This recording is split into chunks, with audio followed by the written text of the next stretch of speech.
Alors je suis avec le chaliard de la rive sud, à Brossard, la ville de Brossard. C'est au Canada, à Montréal. Et j'ai donc avec moi le Rav. Schneor Zalman, comme l'amour Azaken, sa maman. Alors la première question que j'ai envie de te poser, quand on arrive du Canada, d'abord tu es né en France, Strasbourg. À Strasbourg, tu es en Chirou depuis 8 ans au Canada. C'est ça. Et là tu arrives ici au Kinous, qu'est-ce que c'est ta première impression? Première impression, c'est que c'est un plaisir de faire partie de cette belle équipe, de rencontrer tous ces shlochim qui, quelque part, je vis quelque chose en commun avec eux parce que chacun il a son devoir de représenter la communauté, de représenter le judaïsme dans son endroit. Et sans rien avoir besoin de faire, c'est juste un plaisir d'être parmi eux et de passer du temps avec eux. Tout à l'heure, on a interrogé, parce que depuis le début, j'arrête pas de répéter les propos du Rav Lazar, l'année dernière au Kinous la Shouchim, qui disait que c'est vraiment un miracle d'être chaliard.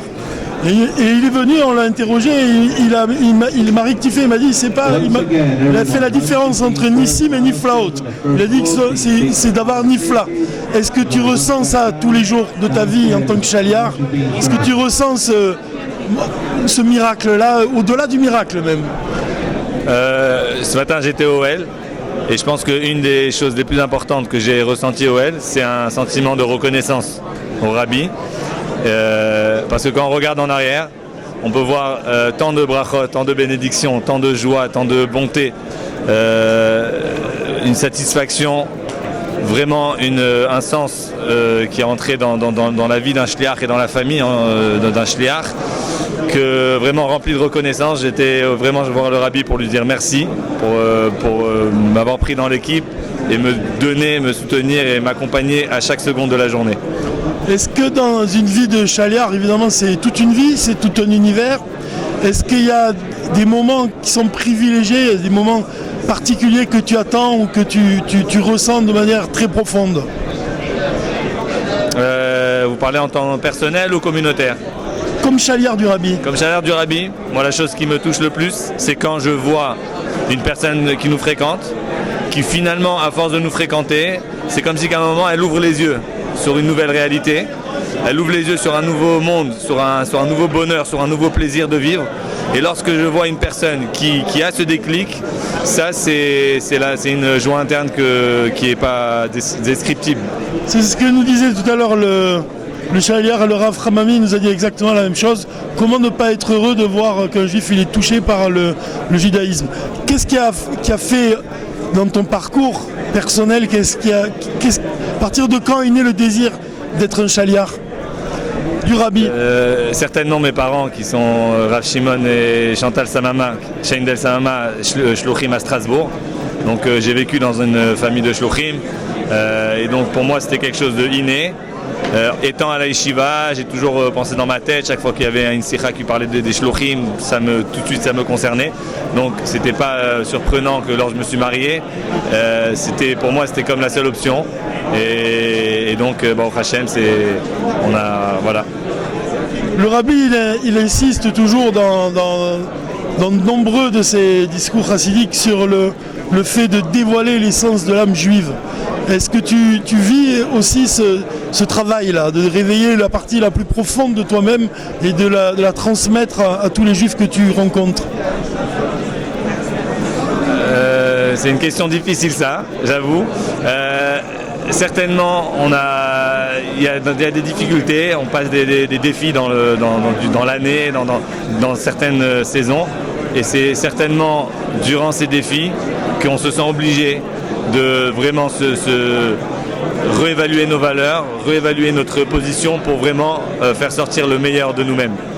Et je parlais aussi de la Nekuda, le fait que chaque juif, dans l'essence même de son âme, il est à un niveau supérieur. Et à quel point le Rabbi il insiste là-dessus, chaque juif il le déclare comme un roi. Et d'ailleurs même le chaliard il disait qu'on doit aimer chaque juif de la même manière que le Rabbi il aime un juif. Est-ce que tu ressens l'importance de cette déclaration? Je pense que c'est quelque chose de très personnel, dans le sens où c'est quelque chose qu'on doit garder à l'intérieur de nous. Et et prendre cette valeur-là et agir suite à ça. Donc pour moi, c'est comme ça que je le vois. C'est pas quelque chose que je vais trop m'accrocher dessus. Par contre, je vais penser au résultat de cette idée-là, qu'on a le devoir, en ayant cette position de Bnei Melachim, de fils de roi, de personnage important, on a ce devoir de trouver, d'aider les autres, de redonner ça aux autres et de s'assurer que le monde autour de nous est capable de profiter de ça. Est-ce que tu aimes les histoires du Baal Shem Tov? Absolument, oui, comme tout le monde. Est-ce que tu essaies aussi de donner le goût comme ça les histoires du Baal Shem Tov, des histoires des tzadikim, des chassidim, du monde de Chabad? Certainement, régulièrement à travers des histoires, c'est une des meilleures façons de transmettre des messages. Pas forcément, dans mon expérience, c'est pas forcément l'histoire du Baal Shem Tov, ça peut être l'histoire de tzadikim en général, l'histoire du Rabbi. Mais en vérité, les histoires qui sont les plus touchantes, c'est nos histoires à nous. Et dans ma communauté, grâce à Dieu, on a déjà beaucoup de personnes qui ont eu l'expérience à travers une visite au OL, à travers une lettre qu'ils ont écrite au Rabbi, de voir leur vie changer, que ce soit au niveau parnassa, santé, relations avec de famille, etc. Donc en vérité, les histoires de Baal Shem Tov, on est capable de les retrouver dans notre vie. Et ça, c'est encore plus touchant, je pense. Il faut les partager, il faut montrer aux gens que quand on fait le pas du bon côté, eh ben, ça nous emmène à la bonne direction.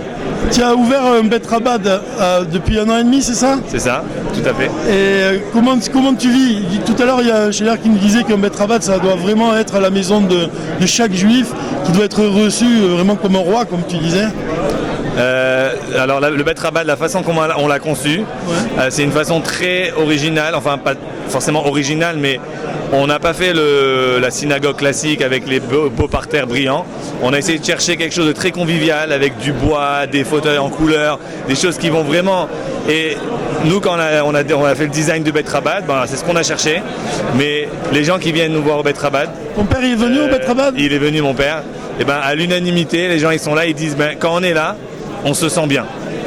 On aime l'ambiance, on aime cet esprit qui se trouve dans ton Bet Rabad.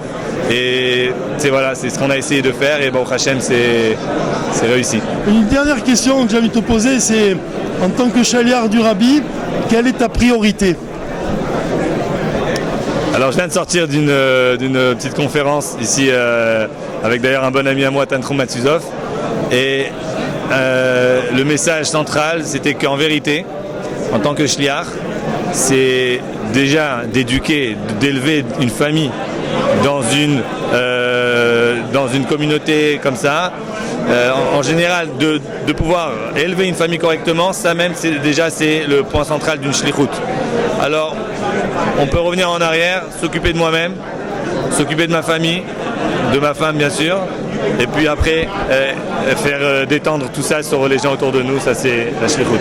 Sans te contredire, Chas Veshalom, est-ce que s'occuper des autres, c'est pas le meilleur moyen de donner la bracha à sa famille? Il y a les deux. Il y a les deux. D'ailleurs, Tantrum, il a terminé en disant qu'en effet, il y a l'autre côté de la pièce et il faut être capable de faire l'équilibre entre les deux. C'est ça le défi.